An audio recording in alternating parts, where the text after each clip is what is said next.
دیکھیں کہ اس آدمی کے کاروبار میں، اس کے انکم میں حلال اور حرام دونوں بھی ہے، تو ایسے وقت پر اس کے گھر میں آپ دعوت اٹینڈ کر سکتے ہیں. لیکن اگر آپ کو یہ معلوم ہو جائے کہ جو بھی آپ کو دعوت دے رہا ہے وہ شخص کا انکم ٹوٹلی 100% حرام ہے، تو ایسے وقت پر آپ اس کو کلیئر کر دیجئے. وہاں پر کھانا کھانے کے بعد پیسہ رکھنے سے مسئلہ حل ہونے والا نہیں ہے.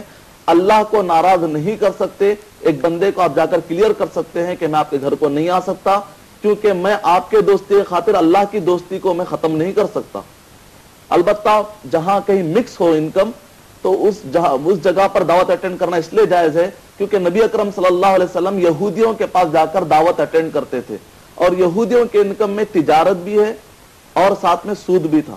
جب ان کے انکم میں مکس تھا تو نبی اکرم صلی اللہ علیہ وسلم نے اٹینڈ کیا. لیکن اگر مکس نہ ہو، ٹوٹلی حرام ہو، تو ایسے وقت پر چاہے مسلم ہو چاہے غیر مسلم ہو ان کی دعوت اٹینڈ نہیں کرنی چاہیے. ہاں، دوسرا کالر تھے جے پور سے، انہوں نے کہا تھا کہ کچھ سونے جواہرات کا ان کا کاروبار ہے، جہاں وہ پیسہ وغیرہ لیتے ہیں تو 6% وغیرہ کٹ ہو کر ان کو پیسہ ملتا ہے. تو یہاں صورت دینے کی کیفیت ہے، تو دینا پڑتا ہے، چونکہ کاروبار ہے تو پیسہ لیتے ہیں تو دینا پڑتا ہے. تو یہ ایسی صورت میں کیا صورت نکل آتی ہے اسلام کی روح سے؟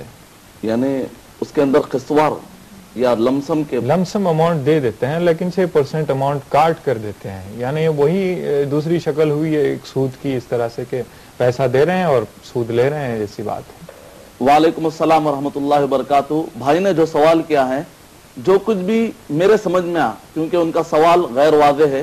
البتہ اگر سوال کا مطلب یہ ہے جیسے کہ ہوتا ہے کہ اگر لمسم اماؤنٹ لیں گے، لمسم اگر کوئی چیز لیں گے تو اس کی قیمت الگ ہوتی ہے، اور اگر آپ انسٹالمنٹ میں لیتے ہیں تو اس کی قیمت الگ ہوتی ہے. تو ایسے وقت پر شریعت کیا کہتی ہے؟ تو اس بارے میں جنرل اصول یہ ہے، سنن ابی داؤد کی روایت کہ نبی اکرم صلی اللہ علیہ وسلم نے فرمایا، نہى النبی صلی اللہ علیہ وسلم عن البیعتین فی بیعہ. ایک وقت پر دو قسم کی بیع کرنے کو نبی اکرم صلی اللہ علیہ وسلم نے منع فرمایا. یعنی مطلب یہ ہے، اس کی تشریح جو علماء کرام نے کی ہے اس تشریح کے مطابق یہ ہے، ایک تشریح اس میں اختلاف ہوتا ہے یا علماء کے درمیان جو اوپینین ہے وہ یہ کہ ایک آدمی کہتا ہے کہ اگر آپ لمسم لوگے تو آپ کا اماؤنٹ یہ ہے، اگر آپ انسٹالمنٹ میں لوگے تو قیمت بڑھا دی جاتی ہے. تو ایسے وقت پر جو ٹائم مل رہا ہے اور ٹائم کی بنیاد پر جو پیسہ بڑھ رہا ہے، کیا یہ سود میں آتا ہے یا نہیں آتا؟ تو اس حدیث کی روشنی میں اگرچہ کہ بعض علماء کرام نے کہا ہے کہ چونکہ یہاں پر دو معاملت داری ہو رہی ہے، اگر لمسم لیں گے تو ایک، انسٹالمنٹ میں لیں گے تو قیمت الگ، قیمت بدل رہی ہے، تو ایسے وقت پر بعض علماء کرام نے یہ کہا ہے کہ جائز نہیں. لیکن اکثریت جو علماء کی اکثریت ہے اس کی تشریح میں کہتے ہیں کہ اگر 0% پر ہو تب تو بالکل جائز ہے، لیکن بعض اوقات اگر انسٹالمنٹ پر کچھ چیزیں بڑھ کر بھی دینی پڑتی ہو تب بھی جائز ہے. اور اس مسئلے میں اگر ایک آدمی احتیاط کرتے ہوئے لمسم دے کر اس زیادہ اماؤنٹ سے بچ جاتا ہے، بچنے کی کوئی شکل ممکن ہے اور وہ بچ جاتا ہے، سود دینا نہیں پڑتا، زیادہ دینا نہیں پڑتا، تو وہ شکل اختیار کرے جب تک کہ اس کے ہاتھ میں آپشن ہے، جب تک کہ اس کے ہاتھ میں اختیار ہے. لیکن جہاں پر انسان مجبور ہو جائے، اس کے ہاتھ میں اختیار نہیں ہے، تو اس آپشن کو استعمال کر سکتا ہے اگرچہ کہ کچھ زیادہ دینا پڑ رہا. تو اس کے لیے کوئی مسئلہ آپ کے لیے نہیں ہے. سورہ انعام سورہ نمبر 6 آیت نمبر 119 کا مطالعہ کر لیجیے. شکریہ مدنی صاحب. ناظرین، پروگرام ہمارا جاری رہے گا لیکن ملتے ہیں ایک چھوٹے سے وقفے کے بعد. ہے تو آصف صاحب کرنول سے لکھتے ہیں، بعض اوقات ہمیں سود پر قرض لینا پڑتا ہے، کیا مجبوری میں یہ جائز ہے؟ تو جو پہلا سوال تھا اسی سے مماثلت رکھتا ہے. تو بھائی نے ایسا کہا تھا کہ ایک لمسم اماؤنٹ کاروبار کے لیے لیتے ہیں اور اس میں سے 6% وہ کاٹ لیتا ہے جو قرض دینے والا ہوتا ہے، تو ایک طرح سے سود کی شکل ہے. اس بارے میں مزید. وعلیکم السلام ورحمۃ اللہ وبرکاتہ. اس سے پہلے بھائی نے جو جے پور سے فون کیا تھا اور ابھی جو SMS آیا ہے، جے پور والے مسئلے میں یہ مسئلہ ہے کہ وہاں پر جو بھی اماؤنٹ لے رہے ہیں اس میں پہلے سے ہی کم کر کے وہ لوگ کمیشن کاٹ رہے ہیں، پہلے سے کم کر رہے ہیں، گویا کہ وہاں پر پیسہ کم ہو رہا ہے. اور اس مسئلے میں ابھی جو SMS آیا ہے اس کے اندر یہ ہے کہ ہم کو سودی طور پر قرضہ لینا پڑتا ہے، یعنی کہ بعد میں بڑھا کر دینا پڑتا ہے. جبکہ نبی اکرم صلی اللہ علیہ وسلم نے فرمایا ابو داؤد کی روایت کے مطابق کہ چاہے بڑھ جائے چاہے کم ہو، سود دونوں طرح سے ہوتا ہے. ایسے وقت پر اب مجبوری میں چاہے جے پور والا جو مسئلہ ہو چاہے پھر SMS والا یہ مسئلہ ہے، ان دونوں شکلوں میں بھی سود میں جو مبتلا ہو رہے ہیں تو ایسے وقت پر سب سے پہلے عام طور پر جو لوگ قرضہ لیتے ہیں تو اپنے کاروبار کو بڑھانے کے لیے، گھروں میں کئی مرتبہ ایسا پیسہ رکھا ہوا ہوتا ہے، اس کے باوجود بھی قرضہ لیتے ہیں. اور مجبوری میں جو چیز جائز ہے کا مطلب ہے کہ مجبوری کا مطلب ہے کہ جس کے بغیر اب زندہ رہنا مشکل ہو. ایسے وقت پر اگر کچھ اجازت ملتی ہو تو وہ الگ مسئلہ ہے، لیکن بزنس کو بڑھانے کے لیے جو قرضہ لیا جا رہا ہے تو مسلمانوں کو کوشش کرنی چاہیے آپس میں مل کر کیسا نظام قائم کرے کہ ہم سودی نظام تک نہ جائیں. اور مجبوری کی شکلوں میں جہاں پر کھانے پینے کی تک مجبوری آ جاتی ہے، وہاں پر اگر کوئی ایسے قرضے مبتلا ہو جاتا ہے یا ایسے سود میں مبتلا ہو جاتا ہے، اس کو مجبوری کا نام دیا سکتا. جہاں تک بزنس کے خاطر جو قرضے بڑے پیمانے پر لیے جا رہے ہیں، اس کو تو مجبوری کا نام علماء کرام نے نہیں دیا ہے.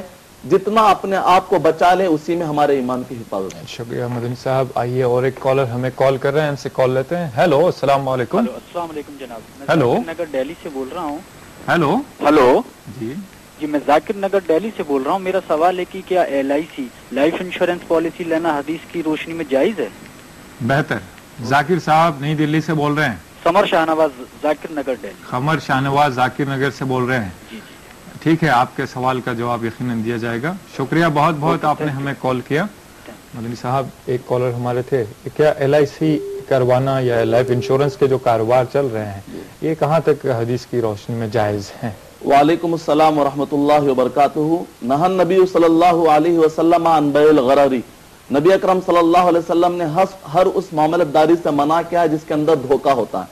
تو اگر آپ ڈیٹیل میں جائیں گے تو انشورنس کے اندر اسلامی اعتبار سے دھوکہ پایا جاتا ہے، یا تو کسٹمر کے لیے یا جس سے آپ سودا کر رہے ہیں، دونوں میں سے کسی ایک کا دھوکہ ہوتا ہے.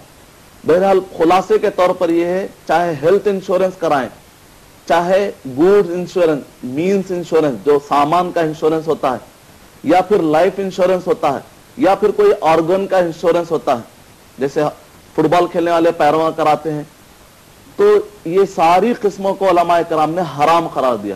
اس میں کوئی بھی شکل جائز، اس کے اندر کوئی بھی جائز شکل نہیں ہے.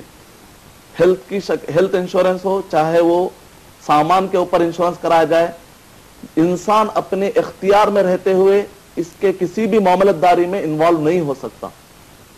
تو ایسے وقت پر اس کے اندر انوالو اپنے آپ کو کر لینا جائز نہیں ہے. البتہ بعض اوقات یہ ہوتا ہے کہ حکومت کی طرف سے یا سرکاری طور پر آپ کو بعض اوقات اختیار نہیں ہوتا، جیسے آپ کو گاڑی کا انشورنس کرانا ہی کرانا، یا اگر آپ ٹکٹ خریدتے ہیں تو خود بخود اس کے اندر انشورنس انوالو ہو ہی جاتا ہے. جیسے آپ ٹکٹ خریدیں گے تو خود بخود اس کے اندر کچھ نہ کچھ اماؤنٹ انشورنس کا رہتا ہی ہے. تو جو چیز آپ کے اختیار میں نہیں، اللہ سبحانہ تعالیٰ آپ کو پوچھنے والا نہیں ہے. سورہ بقرہ سورہ نمبر 2 آیت نمبر 286، لا یکلف اللہ نفسا الا وسعہا. امید کہ آپ کا جواب مکمل. مدنی صاحب شکریہ. اور ایک SMS لے لیتے ہیں. یہاں ظفر صاحب ہیں رشیکیش سے، UP سے. کیا سود کی رقم سے انکم ٹیکس ادا کر سکتے ہیں؟ اس طرح کا سوال. وہ اپنے ذاتی طور پر تو نہیں لیتا ہے چونکہ حکومت کو ٹیکس دینا ہوتا ہے، تو یہ استعمال کیا جا سکتا ہے اس میں؟ اس بارے میں یہ اصول ہے کہ ایک مسلم، خاص طور سے مسلم کے لیے مسئلہ پیش آتا ہے کہ ایک مسلم زکوٰۃ بھی ادا کرتا ہے اور پھر ساتھ میں ٹیکس بھی ادا کرتا ہے. اگر اسلامی حکومت ہوگی تو ایسے وقت پر جو مسلم صدقہ یا زکوٰۃ ادا کرتا ہے اسی میں اس کے سماجی اعتبار سے جو مسئلے ہوتے ہیں وہ اسی میں سے بھرپائی حکومت والے کر لیتے ہیں. لیکن ایک آدمی جب غیر مسلم ملک میں ہوتا ہے تو ایسے وقت اس کو سال میں زکوٰۃ بھی دینی ہے مذہبی اعتبار سے، اور جو ٹیکس لگتا ہے وہ بھی دینا ہے. تو ایسے وقت پر ایک غیر مسلم صرف ٹیکس دے رہا ہے جبکہ ایک مسلم زکوٰۃ اور ٹیکس دونوں دے رہا ہے. تو ایسے وقت پر اگر ایک آدمی کے لیے ٹیکس ادا کرنا مشکل ہو رہا ہو تو ایسے وقت پر اگر وہ سودی پیسے اگر کہیں پر ہو یا مل جاتے ہوں، امکانات ہو، اگر وہ ٹیکس ادا کر دیتا ہو، ایسا ٹیکس جو خاص طور سے محسوس کرتا ہے ایک مسلم یا کوئی بھی غیر مسلم محسوس کرتا ہے کہ یہ اس کے اوپر زائد ٹیکس ہے یا ایک ایسا ٹیکس ہے جو اس کے اوپر اتنا